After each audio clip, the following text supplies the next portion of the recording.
you think about high school problems, you typically think about teenage pregnancy rates, drug abuse, or maybe even bullies and fighting.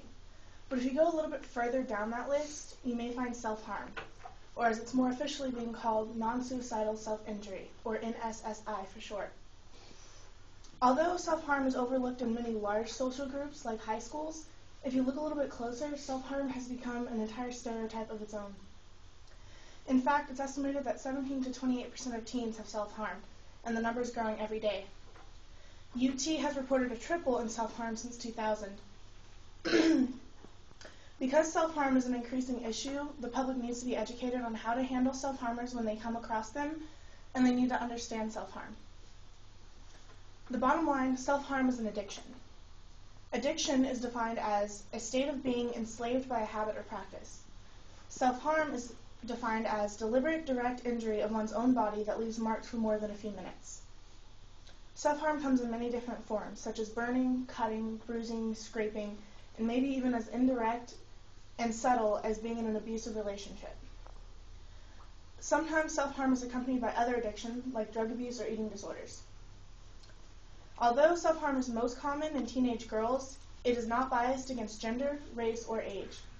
The American Self-Harm Info Caring House's email list has members from both genders, 6 continents, with ages ranging from 14 to 60.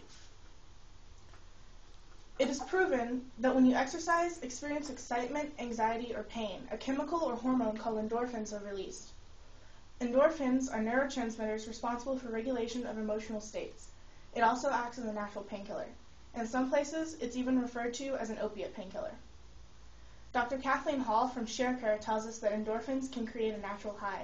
They relieve pain, reduce stress, and in some cases can even slow down aging. Those who don't understand self-harm sometimes speculate that it is an attempted suicide, that the person is crazy or suffering from a mental disorder, or maybe even attention-seeking, but that is not always the case. Some more popular reasons are seeking control of their own life, self-punishment for something they believe they did wrong, or affect modulation, which is distracting themselves from something that's going on in their life.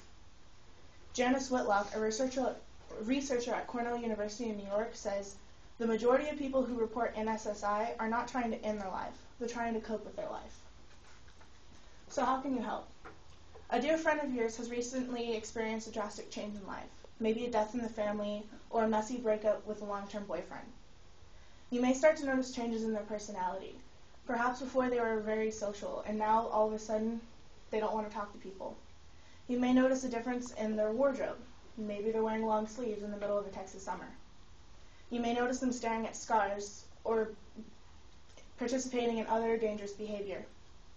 You've decided you wanted to help them, but you need to know the difference between supporting them and finding them treatment. With support, there's usually no ill outcomes. They either want your help or they don't.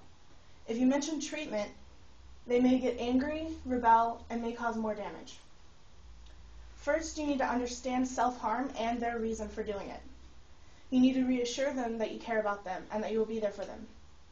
Encourage expression of emotions in other ways, such as music or sports. Spend time with them. This will further reassure them that they do have someone they can count on.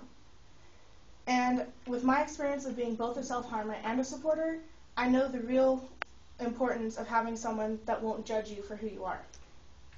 And lastly, if you believe that the self-harm is getting to the point where it may be life-threatening, help them find resources. You cannot make them stop hurting themselves. In order for them to stop hurting themselves, they have to want to change. You must not issue ultimatums, punish them for their self-harm, or threaten them. So today, I've done my best to inform you about self-harm. Self-harm is an addictive, compulsive behavior. It's addictive because of endorphins, a chemical that acts as a painkiller. When you notice a self-harmer, you must be patient and understanding. You must only report them if you believe it to be life-threatening. And it is not always done for attention. Now remember, self-harm is not a joke. Now that you understand self-harm a little bit better, I can count on you to think before you judge someone for having cuts on their arms. Be a friend, not an accuser.